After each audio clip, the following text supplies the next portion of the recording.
여러분, 창세기에는 하나님께서 세상을 구원하시는 역사, 이 구속사의 방향과 또 신학적인 의미를 내포하는 10개의 족보가 나옵니다. 이 히브리어로는 톨레도트라고 하는 단어인데 한글로 족보, 내력이라고 번역되어 있습니다. 2장 4절, 5장 1절, 또 6장 9절, 10장 1절, 11장 10절, 또 11장 27절, 25장 12절, 25장 19절, 36장 1절, 36장 19절, 37장 2절 이렇게 나오고 있는데요. 예컨대 이렇습니다. 1장부터 2장 3절까지 천지 창조 이야기가 쭉 나옵니다. 그러고 나서 2장 4절에 그 천지 창조의 역사를 다시 조명하시면서 이것이 천지가 창조될 때에 하늘과 땅의 내력이니 하고 2장 4절에 나옵니다. 또 5장 1절을 보면 가인이 아벨을 죽였습니다. 그 후에 셋이 태어나게 되는데 이 셋의 역사를 아담부터 이 셋으로 이어지는 그 족보를 설명을 합니다. 5장 1절에 보면 이것이 천지가 창조될 때에 5장 1절에 보면 이 아담으로부터 셋까지 이어지는 역사를 설명하고 있습니다. 이것은 아담의 계보를 적은 책이니라 하고 5장 1절이 말씀하고 있고요. 또 6장 9절을 보면 노아의 족본이라 하면서 홍수 심판 이전의 그 역사들에 대해서 서술하고 있습니다. 여러분, 오늘 본문은 노아의 세 아들 셈과 함과 야벳의 족보입니다. 그 내용은 홍수 심판 이후 이 새 인류를 위시하여서 피조세계 전반을 구속하시는 하나님의 구속사의 큰 그림을, 그 밑그림을 조망해주고 있습니다. 가깝게는 바로 뒤에 11장의 바벨탑 사건의 신학적인 배경을 좀 설명해주고 있고요. 또 12장부터 이어지는 아브라함의 이야기가 있지 않습니까? 아브라함을 하나님이 불러내셔서 그를 열국의 아버지로 세우시는 하나님의 역사가 있는데 그 역사를 행하시기 위해서 하나님께서 초기에 밑그림처럼 행하셨던 일들이 무엇인가를 우리가 좀 읽어낼 수 있습니다. 성도님들, 족보를 배우고 가르치는 이유가 무엇입니까? 이 정체성, 뿌리를 잘 알게 하기 위해서 아니겠습니까? 오늘 창세기 10장의 족보 또한 동일합니다. 우리 믿음의 사람들은 어떤 뿌리를 지니고 있는가? 그리고 또 그 뿌리는 어떻게 우리에게로까지 이어져 왔는가? 이 사실들을 우리가 똑바로 알기 위해서 족보를 살펴보고 해야 한다는 것이죠.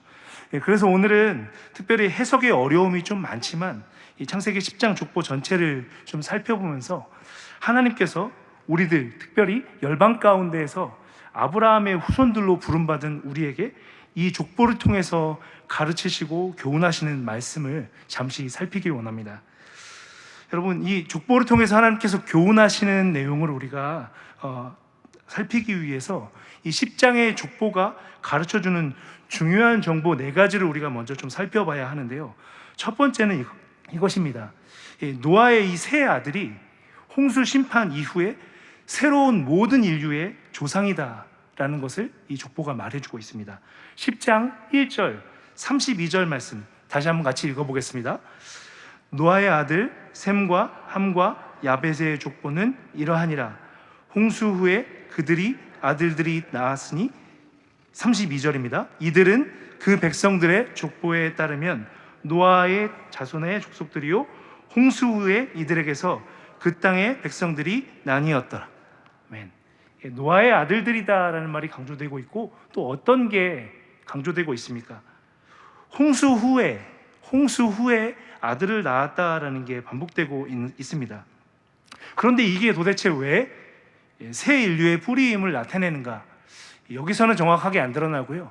그 앞에 장 9장 맥락부터 쭉 읽어보면 그 내용을 확인할 수 있습니다. 9장 1절로 7절 같이 한번 띄워주십시오. 읽어보겠습니다. 하나님이 노아와 그 아들들에게 복을 주시며 그들에게 이르시되 생육하고 번성하여 땅에 충만하라. 7절입니다. 너희는 생육하고 번성하며 땅에 가득하여 그 중에서 번성하라 하셨더라. 아멘. 성도 여러분, 이 지금 9장 1절과 7절 이 방주에서 나온 이후에 하나님께서 다시 노아를 통해서 구원의 역사를 시작하시는 맥락인데요. 지금 이 9장 1절과 7절 말씀을 보면 우리에게 떠오르는 구절이 있죠. 창세기 1장 28절 문화명령이라고도 하는 생육하고 번성하여 땅에 충만하라 라고 하나님께서 아담에게 하셨던 명령이 회복되는 것을 우리가 확인해 볼 수 있습니다. 그런가 하면 여러분, 이 두 번째로 오늘 이 노아의 족보, 이 노아의 후손들의 족보를 통해서 우리가 알 수 있는 정보가 있는데요. 이 셈, 함, 야벳의 후손의 인원수가 70명으로 이 본문에서 제시되고 있습니다. 여러분, 이거 시간상 다 확인해 보지 못하는데요. 제가 틀릴까봐 두 번, 세 번 다시 한번 하나하나 손가락으로 세고 쓰면서 확인을 해봤는데, 이 10장 2절부터 29절까지 나와 있는 이 셈과 함과 야벳의 후손의 수를 다 세어보면 70명입니다. 그런데 여러분, 이 창세기에서 족보를 기록할 때에 의도적으로 창세기 저자가 선택하고 있는 기록 방법이 있습니다. 완전수 7, 10과 같은 이 숫자에 맞춰져 갖고 기록을 하고 있습니다. 그래서 7과 10, 둘 곱해서 70은 완전한 수를 뜻하는 상징수고, 또 전체를 뜻하는 상징수입니다. 이와 같이 10장에서 지금 셈과 함과 야벳의 이 후손들 70명의 후손들을 의도적으로 맞춰갖고 이렇게 선택적으로 기록하고 있는데요. 이 창세기 저자는 놀라웠게도 여러분, 창세기 46장 27절 말씀을 보면 이 아브라함의 후손들이죠. 하나님께서 당신의 이 구속의 역사를 이루어 가시는 것 가운데 또 이 아브라함의 후손들을, 이 야곱의 후손들을 애굽으로 들어가게 하시죠. 애굽한 이후 그 애굽에 들어갔을 때의 이 언약 백성의 숫자가 이 70명이었다라고 기록하고 있습니다. 46장 27절 말씀 한번 띄워주십시오. 같이 읽겠습니다. 애굽에서 요셉이 낳은 아들은 2명이니 야곱의 집 사람으로 애굽에 이른 자가 모두 70인이었더라. 이것이 무엇을 말해주는가? 하나님께서 이 모든 민족을, 노아의 세 아들들, 이 모든 민족, 이제 하나님께서 심판 이후에 다시 시작하시는데, 이 모든 민족을 하나님께서 구원하시는데, 이 아브라함의 후손, 이 애굽에 들어갔었던 아브라함의 후손들 70명과 같이 열방의 모든 민족들을 아브라함의 후손이 되게 하게 하시겠다라는 비전으로 읽을 수 있다라는 것입니다. 여러분, 이것은 그저 단순한 목사 한 사람의 해석이 아니고요. 이 성경 안에도 이와 같은 해석을 할 수 있는 근거들이 있습니다. 신명기 32장 8절을 보면 모세가 모압 평지에서 출애굽 2세대들에게 설교를 하면서 이 신학적인 근거에 대해서 말씀하고 있습니다. 32장 8절 말씀 같이 한번 읽어보겠습니다. 지극히 높으신 자가 민족들에게 기업을 주실 때에, 인종을 나누실 때에 이스라엘 자손의 수효대로 백성들의 경계를 정하셨도다. 아멘.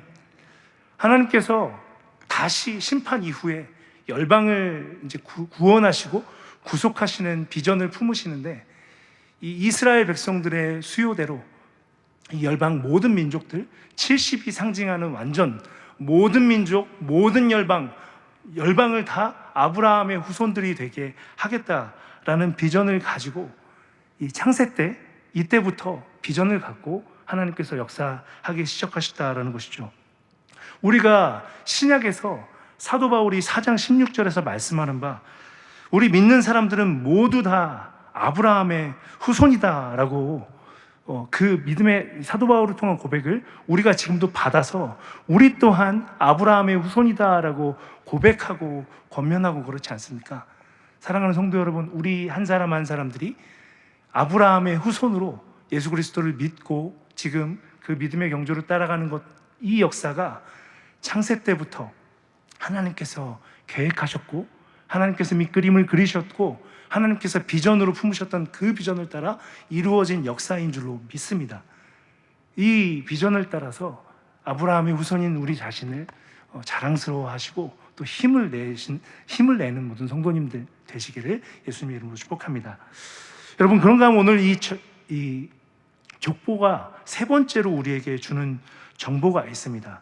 이렇게 여러분, 처음에 야벳의 족보, 그 다음에 함의 족보, 셈의 족보가 쭉 이어나가는, 이렇게 그 계보를 따라서 그 아들은 누구고 쭉쭉쭉 내려가는데, 이 세 번째로 여러분 우리가 좀 주목해 볼 것은 이 계보 가운데 강조해서 지금 다루고 있는 영웅과 같은 인물이 하나 있습니다. 누구죠? 이 니므롯이라는 인물입니다. 여러분이 오늘 본문에서 보시면 10장 6절부터 20절까지 이 함의 후손들에 대한 계보가 쭉 나오는데, 이 후손들에 대한 이야기가 나오다가 갑자기 니므롯이라는 사람에 대한 이야기들이 이어집니다. 오늘 본문은 여러분 니므롯을 어떤 사람이다라고 다루고 있습니까? 우리 8절과 9절 말씀 한번 같이 읽어보겠습니다. 구스가 또 니므롯을 낳았으니 그는 세상의 첫 용사라. 그가 여호와 앞에서 용감한 사냥꾼이 되었으므로 속담에 이르기를 아무는 여호와 앞에 니므롯같이 용감한 사냥꾼이로다 하더라. 아멘.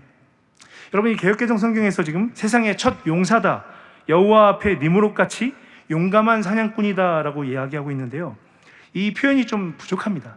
이 니므롯은 사실 굉장한 사람입니다.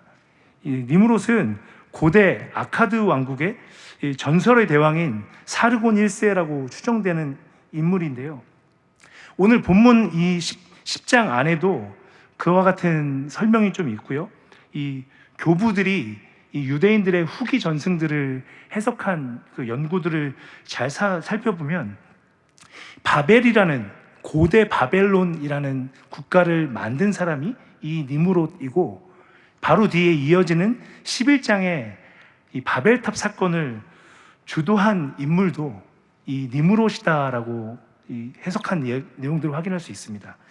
여러분, 이 니므롯이 이루는 역사들에 대해서 오늘 본문에서 이어서 설명하고 있는데요, 10절부터 12절 말씀 이어서 같이 한번 읽어보도록 하겠습니다.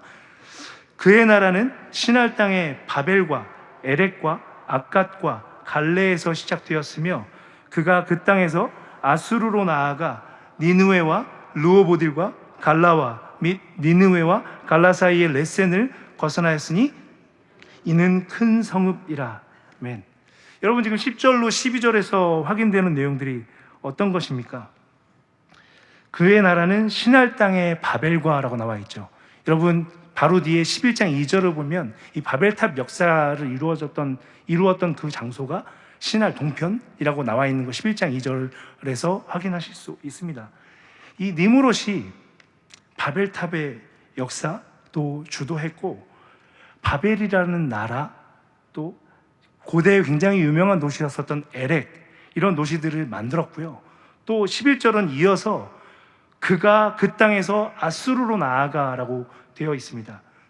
그리고 아수르도 이어지는 내용들을 보시면 니느웨와 르호보딜 갈라 사이에 레센을 건설하였다, 이는 큰 성읍이다라고 이야기하고 있는데요, 고대의 가장 큰 성읍 중에 하나였었던 니느웨, 이 아수르 또한 이 니므롯이 건설했다라는 것을 이야기해 주고 있습니다. 여러분, 이 구약 성경을 보면 이 바벨론과 이 아수르를 굉장히 친연성 있게 가깝게 이렇게 묘사하는 구약의 이제 어떤 해석 전통, 이런 것들을 우리가 살펴볼 수 있습니다. 예를 들면은 미가서 5장 6절에 보면은 이 아수르 땅 자체를 니므롯의 땅이다라고 이렇게 설명을 하고 있습니다. 제가 한번 읽어드리겠습니다. 그들이 칼로 아수르 땅을 황폐하게 하며 니므롯 땅 어귀를 황폐하게 하리라. 여기서 지금 아수르 땅을 황폐하게 하며 니므롯 땅 어귀를 황폐하게 하리라 라고 되어 있는데, 반복해서 얘기하고 있는 거거든요. 아수르를 지금 니므롯 땅이라고 얘기하고 있어요. 그래서 이 학자들 중에서는 아수르와 이 바벨론 자체를 이 성경에서 동일하게 다루고 있다라고 얘기하시는 분들이 계십니다. 그런데 오늘 본문을 보시면 굉장히 좀 혼란스럽고 표면적으로 우리가 딱 봤을 때 좀 혼란스러운 내용이 있습니다. 이렇게 우리가 사실 알고 있는 배경 지식 안에서도 바벨론과 아수르는, 예컨대 아수르는 북이스라엘을 멸망시켰던 왕족 나라이고, 바벨론은 남유다를 멸망시킨 왕조 아니겠습니까? 그러니까 언약 백성 이스라엘의 대적인 족속들이다라는 것으로도 우리가 그들이 언약 백성의 대적이다 이런 식으로 이해할 수 있는데, 여러분 22절 말씀을 보면 이 셈의 후손 중에 아수르가 섞여 있는 것을 볼 수 있습니다. 22절 말씀 같이 한번 살펴보겠습니다. 셈의 아들은 엘람과 아수르와 아르박삿과 룻과 아람이요. 여기서 여러분 22절 셈의 후손으로 나오고 있는 아수르가 이 아시리아 왕국의 가장 초기 형태의 아수르를 얘기하고 있는 겁니다. 여러분 이 내용들을 한번 잘 생각을 해보십시오. 하나님께서 이 니므롯이라는 사람을 통해서 지금 갑자기 함의 후손, 이 가나안 또 구스의 아들은 함의 손자이자 구스의 아들인 니므롯을 통해서 이 바벨 문명을 일으키고 바벨론을 만들었던 이야기, 또 아수르를 만들었던 이야기를 하고 있습니다. 그리고 또 10장 22절에 살펴보면은 셈의 가문에 대해서 설명을 하고 있는데, 셈의 가문, 특별히 욕단의 후손들 중에서 욕단의 후손들에 대해서 다루고 있는데 22절의 내용을 보면은 거기에 아수르가 섞여 있습니다. 여러분 이 내용들이 뭘 말해 주는 것일까요? 우리가 단선적으로 이 셈과 함과 야벳의 이야기를 해석을 할 때 바로 앞에 장 9장에서 벌어진 그 노아의 축복과 저주를 알고 계실 것입니다. 이 노아가 포도주를 먹고 취해서 하체를 드러내는 이 사건이 있었죠. 그때 막내 아들이었었던 함이 아버지의 하체를 보고 첫째 아들이었던 야벳, 둘째 셈과 다르게 알렸고, 첫째 아들, 둘째 아들들은 아버지의 하체를 가리지 않았습니까? 덮지 않았습니까? 보지 않고. 그래서 이 첫째, 둘째는 축복을 받고 셈은, 이 막내였었던 함은 저주를 받았습니다. 그런데 이 9장 맥락들을 잘 보시면 하나님께서는 그 저주도 축소해서 이 선포하도록 이 인도하셨죠. 이 노아가 저주를 할 때 그 함을 저주한 게 아니라 가나안은 형제들의 노예가 될 거다라고 이렇게 이야기를 했습니다. 성경 바로 앞에 구절인 9장에서 이렇게 셈과 함과 야벳에 대한 축복과 저주의 이 신탁을 보고 우리가 아수르, 바벨론 하면 당연히 나쁜 저주를 받은 함으로부터 시작된 자들, 그리고 선한 셈과 야벳의 후손들은 그렇지 않다, 이렇게 생각하기 쉬운데, 지금 10장에서 다루고 있는 내용들을 보면 셈의 후손들 중에서도 아수르가 나옵니다. 그리고 뒤에서 다시 한번 설명을 드릴 텐데요, 이 10장에서 다루고 있는, 여러분 10장 5절 그리고 10장 20절 그리고 10장 30절을 보면 다 이렇게 설명하고 있습니다. 한번 보십시오. 지금 이 각 족속들에 대해서 설명을 하고 있는데, 야벳 족속을 설명한 다음에 5절에서 이렇게 설명합니다. 이들로부터 여러 나라 백성으로 나뉘어서 각기 언어와 종족과 나라대로 바닷가의 땅에 머물렀더라. 성도님들 또 넘기셔서 20절을 한번 보십시오.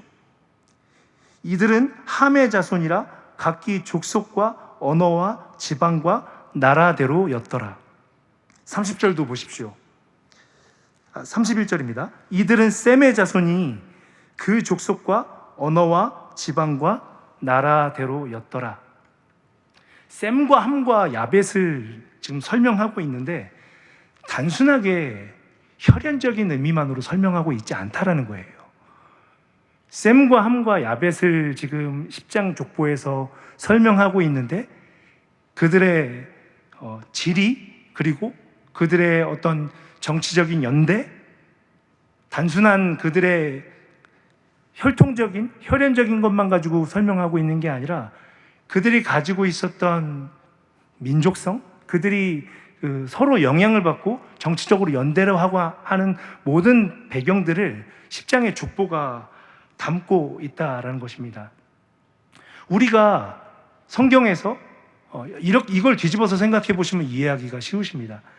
아브라함의 후손이다라고 말을 할 때 우리가 그것을 혈통적으로 받아들입니까? 아니죠. 우리가 아브라함의 후손이다라는 것은 예수 그리스도의 공로를 통하여 믿음으로 우리가 아브라함의 후손이 되는 것에 대해서 말씀하고 있지 않습니까? 성경에서 예수 믿는 자들을 아브라함의 후손이다라고 얘기할 때 혈통적인 의미로 얘기하고 있는 것이 아니라 신학적인 의미이고 신앙적인 의미이고 하나님께서 이 세상을 통치하시는 하나님의 큰 의미에서의 정치적인 의미들까지도 다 담겨져 있는 의미인 것이죠. 맞습니까?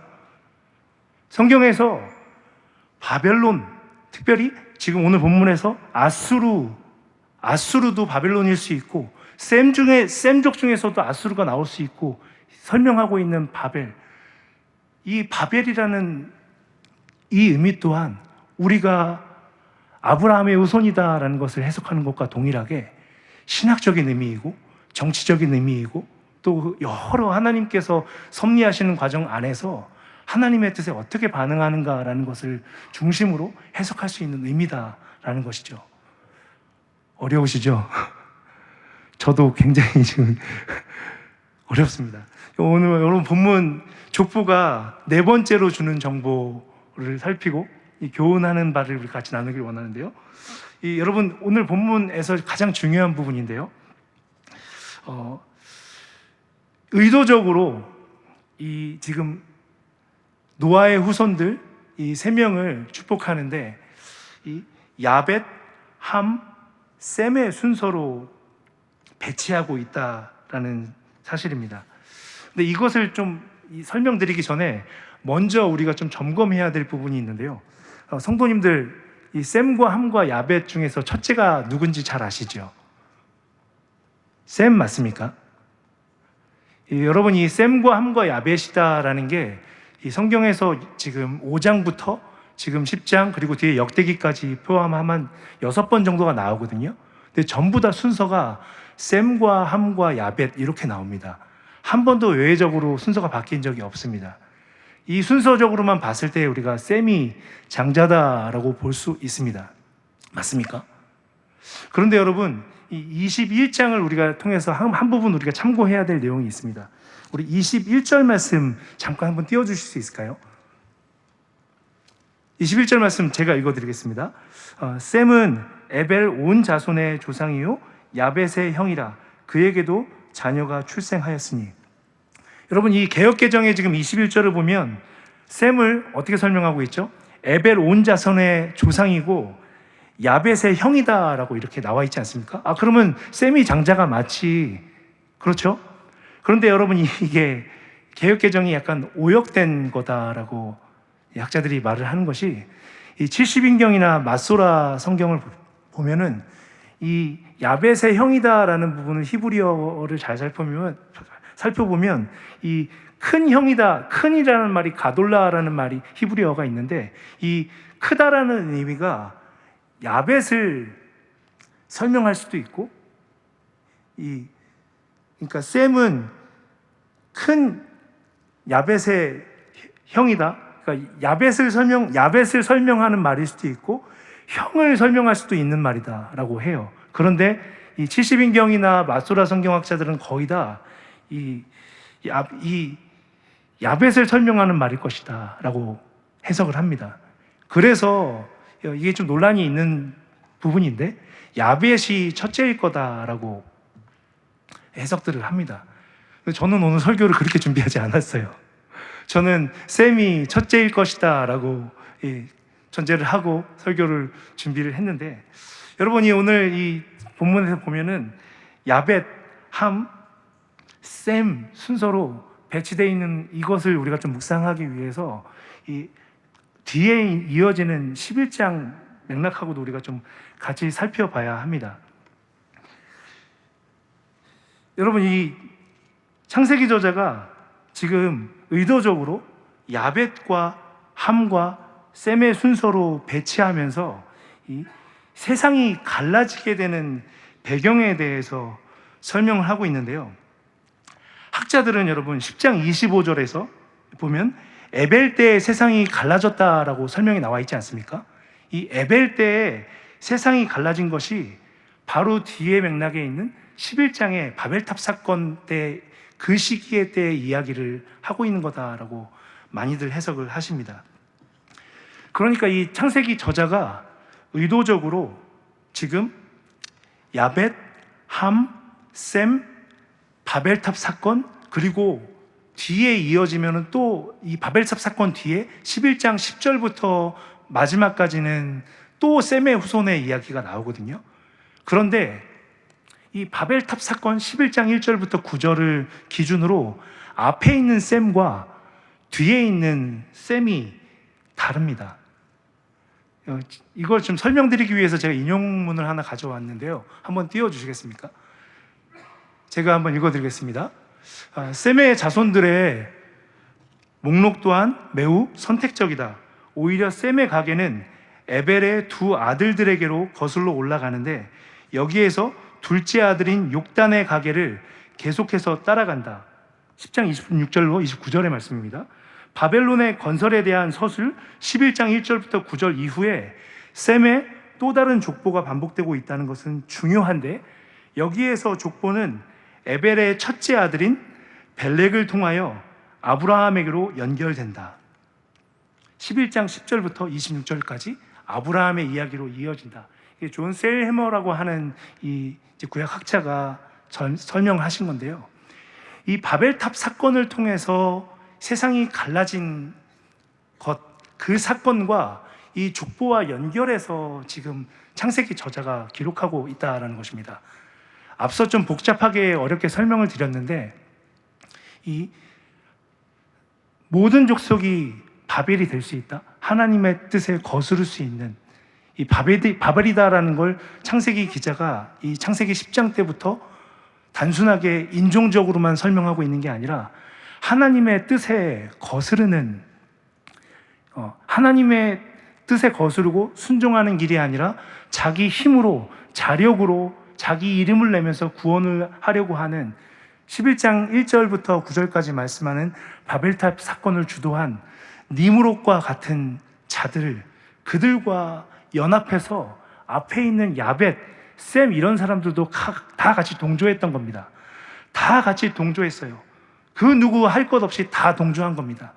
하나님이 홍수를 통하여서 심판하신 이후에 건져내시고 다시 방주 밖으로 나왔는데 또 하나님의 뜻에 거스르는 일들이 벌어진 거죠. 근데 그 일을 주도한 것이 니므롯이라는 자였고 그 함의 후손이었었던 니므롯의 주도 가운데 셈도 야벳도 다 동조하고 했었다라는 것입니다. 그와 같이 인간의 반복되는 죄악 가운데 하나님께서 또 섭리하시고 보존하시기 위해서 내려오셔서 그 역사를 흩으시죠.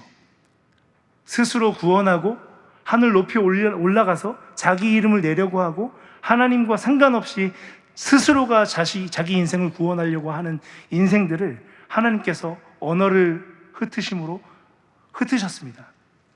그런데 그와 같이 모든 민족이 흩은 이후 하나님께서 돌보시는 자들이 있었다라는 겁니다. 그것이 여러분 이 사실 9장, 10장, 11장 맥락에서 이 창세기 저자가 말씀하고 있는 것이죠. 바벨탑 사건을 기준으로 온 세상을 다 흩어지게 만들었었던 그 사건, 셈이고 함이고 야벳이고 다 하나님의 뜻을 거슬러서 흩어질 수밖에 없는 그때 힘 있는 자에게 붙어서 모두가 다 하나님의 뜻인지 아닌지도 상관없이 우리 스스로 우리 이름을 내고 살자라고 하는 그 상황 가운데 다 흩어졌는데 그 가운데에서도 하나님께서 돌보시는 연약한 자들이 있었다라는 겁니다. 11장 10절부터 여러분 26절까지 이 셈의 족보 중에 이 벨렉의 후손들이 쭉 나옵니다. 바벨탑 사건 앞에 10장 21절부터 31절까지는 이 셈의 후손 중에서 둘째 아들이었었던 욕단의 후손들이 쭉 이어져요. 욕단의 후손들 또한 성경의 그 말씀을 보면 동쪽으로 갔다라는 표현이 나오고 있습니다.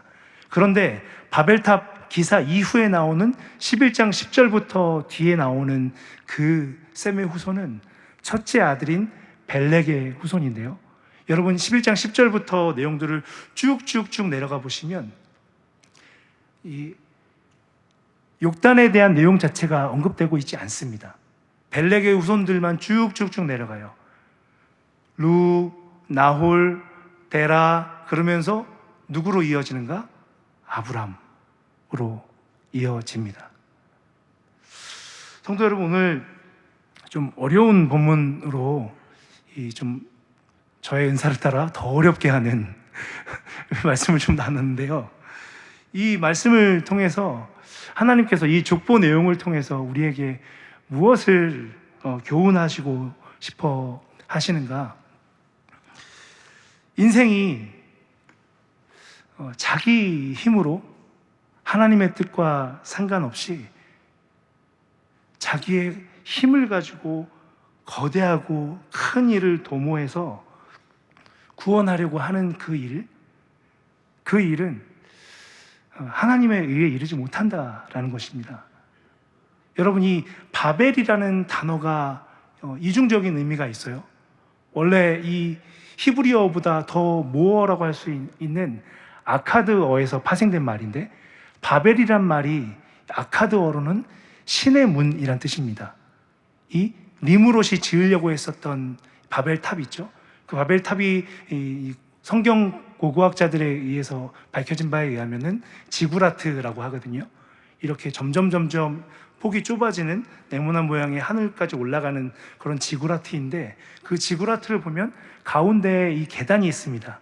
마치 하늘로 올라가는 계단과 같이 가운데에 큰 계단이 있는데, 그 계단을 끝까지 올라가고 나면은 마지막 위에 또 제단이 있습니다. 그렇게 인간이 자기 힘으로 탑을 쌓고 올라가고 해서 신의 문, 하나님의 문에 이르겠다, 자력으로 자기가 올라가겠다라고 하는 그 의미를 담고 있는 게 바벨이라는 말의 아카드어 의미예요. 그런데 하나님은 이 아카드의 이 의미, 이 당시 니무롯을 중심으로 셈의 후손이건 야벳의 후손이건 모두가 이 당대 문명이었었던 이 바벨 문명을 따라서 큰 일을 통해서 신의 문에 이르려고 하는 그 일, 그 바벨의 일을 어떻게 하나님께서 허무십니까? 내려오셔서 언어를 흩으셔서 허무하게 흩어버리십니다. 여러분, 히브리어로는 이 바벨이라는 말이 어떤 의미이죠? 흩으신다라는 의미 아닙니까? 인간이 자기 힘으로 가려고 하는 그 길은 하나님의 구원에 이르지 못한다라는 것을 말씀하고 있는 것입니다. 성도님들, 저는 이 말씀을 묵상하고 그러면서 시편 1편과 시편 2편이 떠올랐습니다. 성도 여러분, 시편 1편 1절 2절을 어떻게 말씀하고 있습니까? 복 있는 사람은 악인들의 꾀를 따르지 아니하며 죄인들의 길에 서지 아니하며 오만한 자들의 자리에 앉지 아니하고 오직 여호와의 율법을 즐거워하여 그의 율법을 주야로 묵상하는도다. 그런가 하면 여러분, 시편 2편의 1절부터 4절에는 이렇게 여호와의 율법을 묵상하는 길이 아니라 허사를 경영하는 일에 대한 조롱이 나옵니다. 2장 1절부터 4절 같이 한번 읽어보겠습니다. 어찌하여 이방 나라들이 분노하며 민족들이 헛된 일을 꾸미는가? 세상의 군왕들이 나서며 관원들이 서로 꾀하여 여호와와 그의 기름 부음 받은 자를 대적하며 우리가 그들의 맹것을 끊고 그의 결박을 벗어버리자 하는도다. 하늘에 계신 이가 웃으시며 주께서 그들을 비웃으시리로다. 아멘. 여러분, 이 시편 1편 지금 1절 2절과 2장 1절 말씀은 제가 자주 묵상하는 본문입니다. 설교 때에도 몇 번 말씀을 드렸던 말씀인데, 복 있는 사람이 여호와의 말씀을 묵상했다, 히브리어로 학가르란 말이고, 2장 1절에 민족들이 허사를 경영한다라는 말이 한글로는 경영한다라고 말했지만 히브리어로는 동일한 말입니다. 학가르. 우리 여호와 하나님을 믿고 따르는 자들, 열방 가운데 오직 주의 은혜로 아브라함의 후손으로 부름받은 우리들은 어떤 자들입니까? 비록 연약하고 나약하고 작은 자들일지라도 하나님을 묵상하는 자들입니다. 그리스도 안에서 나의 자금 때문에 낙심하는 것이 아니라 하나님의 광대하심 안에서 세상 가운데서 자유를 누리는 자들이죠. 그런데 이런 우리들도 이 세상의 소리에 귀를 기울이고 세상 풍조를 따라 살다 보면 어떻습니까? 사람 가운데에서 인정을 구하게 되고 세상 가운데에서 인정을 구하게 되며 세상 속에서 우리 자신을 찾으려고 합니다. 그러면서 어떻게 바뀌죠? 점점 큰 일들을 도모하려고 합니다. 이를 통해서 자기 자신을 증명하려고 하고 사람들 속에서 자기 자신을 찾으려고 하고 정체성을 확인하려고 하는 자리에 빠지게 된다는 것이죠. 사랑하는 성도 여러분, 오늘 말씀을 기억하면서 하나님께서 셈도, 함도, 야벳도 하나님의 은혜가 아니면 언제든지 열왕 군왕들의 허사 가운데 나아갈 수 있다는 것을 우리에게 경계하십니다. 우리 아브라함의 후손들 믿는 자들은 광대하신 하나님을 묵상함으로 하나님과 동행하는 자들이라고 말씀하고 있습니다. 이 말씀을 기억하시면서 이 세상 가운데에서 아브라함의 후손으로서 믿음의 길을 걸어 나아가시는 모든 성도님들 되시기를 예수님의 이름으로 축복합니다.